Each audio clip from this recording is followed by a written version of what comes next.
నీ నామం అంతటి కంటే నీవు ఇచ్చిన వాక్యము నీవు గొప్ప చేసి ఉన్నావు అంటున్నాడు. దేవునికి స్తోత్రం. వాక్యం అంటే ఏంటి?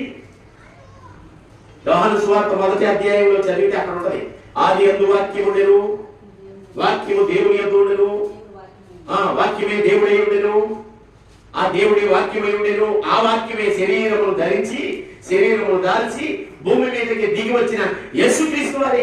యేసుక్రీస్తు వారే వాక్యమై ఉన్నారు, యేసుక్రీస్తు వారే జ్ఞానమై ఉన్నారు, యేసుక్రీస్తు వారే జీవమై ఉన్నారు, మార్గమై ఉన్నారు, సత్యమై ఉన్నారు. దేవునికి స్తోత్రం.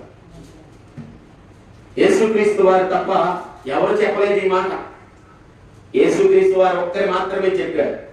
అందుకే నీ నామం అంతటి కంటే, ఇందాక అన్నాను కదా, ఎన్ని నామములు అయింది, అన్ని నామముల కన్నా పైనామము ఆయన నామమును గొప్ప చేసి ఉన్నాడంట దేవుడు. దేవునికి స్తోత్రం. కారణం ఏంటంటే మనుషులను రక్షించడానికి. మనుషులు వెలివెలి జ్ఞానంతో ఏదో 4 పుస్తకాలు చదివేసి ఇది గొప్పది, అది గొప్పది, ఇది మంచిది, ఇది దేవుడు అనేవాడు ఇలా ఉండాలిగా, దేవుడు అనేవాడు అలా ఉండాలిగా అనుకుంటాం మనుషుని జ్ఞానంతో.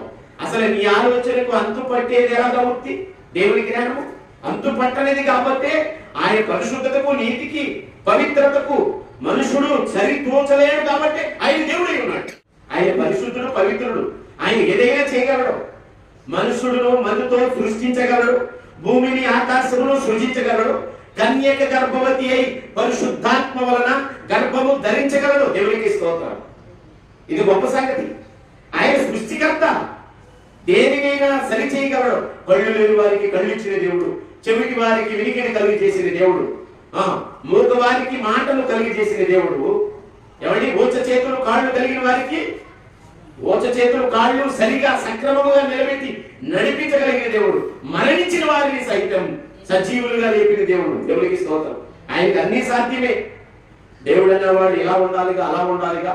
కన్యక గర్భవతి అయి పుట్టడం ఏంటి అంటే, చాలా మంది నేను చిన్న వయసులో ఉన్నప్పుడు పిల్లుగాను కుక్కగాను జన్మించాలి కదండి దేవుడు అంటే. మనం పిల్లుగాను కుక్కగాను ఉంటే పిల్లుగా కుక్కగా జన్మించేవాడు, చీమగా జన్మించేవాడు. మనం చీమ కాదుగా, కుక్కలు కాదు, పిల్లులు కాదు, మనం మనుషులము కాబట్టి మానవుని రూపము దాల్చి మరియా తల్లి అయిన గర్భము ద్వారా జన్మించి భూమి మీద ఉన్న మనుషులందరి పాపముల నిమిత్తము రక్తము చిందించాడు. దేవునికి స్తోత్రం. అయితే ఆమె ఒక కుమారుని కరును భూమి మీద ఉన్న మనుషులందరి పాపముల నుండి ఆయనే రక్షించును. దేవునికి స్తోత్రం. పరిశుద్ధత కలిగి, పాపము లేకుండా, దోషము లేకుండా పవిత్రురాలి యొక్క గర్భములో దేవుడు జన్మించాడు. దేవునికి స్తోత్రం. ఇది గమనించవలసిన విషయం.